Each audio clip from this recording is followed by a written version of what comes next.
totoo yan. Balita, tropa. Haba ng intro, no? Ginataan ng mga lulutuin. So, katulad nung una kong video, hindi pa rin tukukin video. Pero, dyan ka lang. Kwento na lang kita. Ito mo yung shawarma na yan. Sarap yan. Pili ka sa Chikis. Kung nandito ako sa Abu Dhabi, puntaan mo sa airport road. The best yan. Kumain ka habang nagluluto para hindi mo maubos sa kakatikim yung niluluto mo. At nang makain pa ng pamilya mo. Actually, ako ang gusto nitong luto na to. Bigla akong nag-crave sa ginataan kaya ang ginawan ko ng paraan para mailuto natin. Isa to sa mga palagi namin niluluto dati. So, totoo lang, every time na nagluluto ako, naalala ko yung mga times na bago pa lang ako dito. At dumating nga pala ako dito sa UAE parang 2015.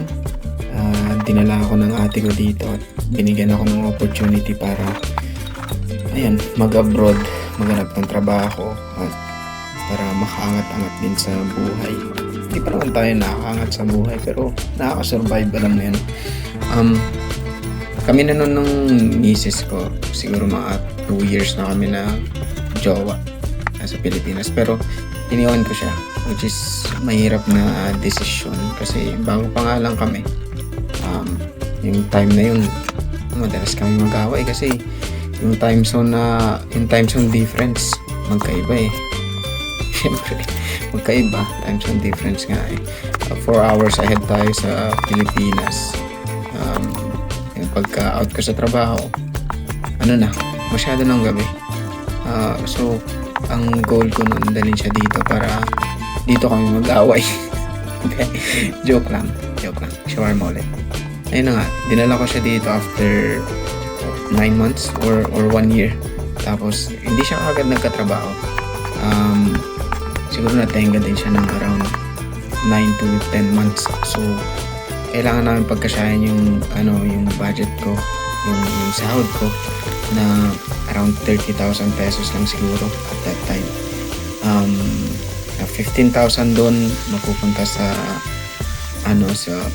accommodation namin, yung iba pambayad ng utang, pampatira sa Pilipinas, tapos maliit lang yung budget namin sa pagkain. So sobrang strict namin sa pagkain sa pagpili ng ulam.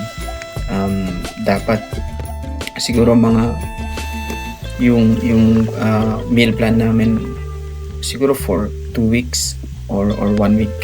Mamamalingkin kami ng minsanan, konti lang, pero sisiguraduhin namin na kakasya ng 2 weeks or 1 week. Kasi nga, ipit ka eh. Ako pa lang yung nagpo-produce ng pera.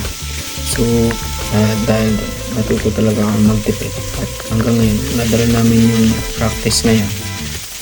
At tingin ko hindi na namin yun matatanggal sa pamumuhay namin. Kasi nga yun na nakasanayan namin eh.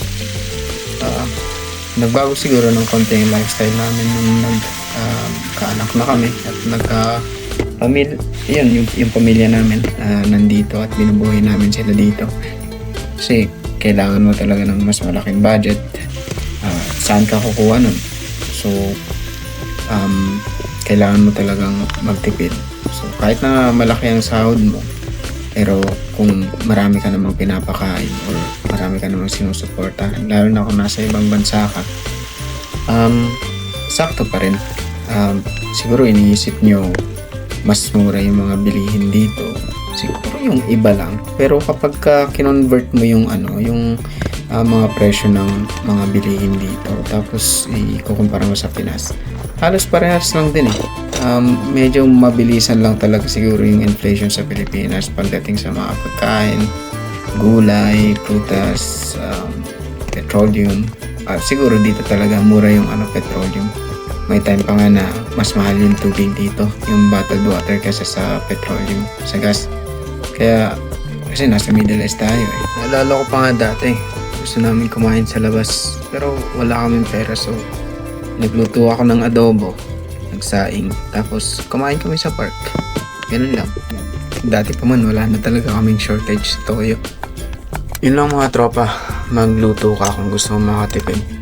Lalo na kung OFW ka. 10 years na akong OFW, napatunayan ko na yan. Plus, ang sarap ng feeling na sasabihin na sarap niluto mo. Lalo na kung galing sa asawa mo. Saka, ang pagkain, nakakapagpasayan. Nakakapagpabago ng mood. Tinan mo na lang tong anak ko. Oh, umiyakin kanina. G, yummy? Yeah. Ayaw mo ba yan? Luto ka na rin. Thanks for watching. See you in the next video mga tropa. May steak ba? Pwede na yan.